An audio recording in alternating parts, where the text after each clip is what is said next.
যুদ্ধবিরতির মাঝেই ডিজিটাল দুনিয়ায় হয়ে গেল বড়সড় ভূমিকম্প।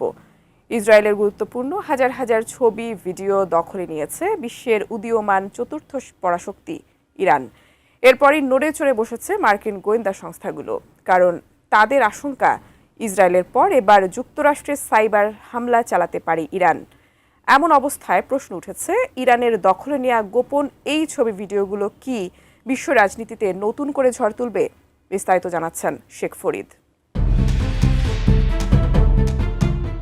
ইরানের সঙ্গে যুক্তরাষ্ট্রের যুদ্ধবিরতির মাঝেই ইসরায়েলের গুরুত্বপূর্ণ হাজার হাজার ছবি ভিডিও দখলে নিয়েছে বিশ্বের উদীয়মান চতুর্থ পরাশক্তি ইরান। এমনটাই দাবি করেছে ইরান সংশ্লিষ্ট হ্যাকার গোষ্ঠী হামদালা। 9 এপ্রিল এক প্রতিবেদনে এমন চাঞ্চল্যকর তথ্যই জানিয়েছে ইসরায়েলি সংবাদ মাধ্যম টাইমস অব ইসরায়েল। ইসরায়েলি সংবাদ মাধ্যমটি জানায়, গত বছর পদত্যাগ করা ইসরায়েলের সামরিক বাহিনীর চিফ অব স্টাফ হারজি হালেবির ব্যক্তিগত একাধিক ডিভাইস হ্যাক করেছে ইরানি হ্যাকাররা।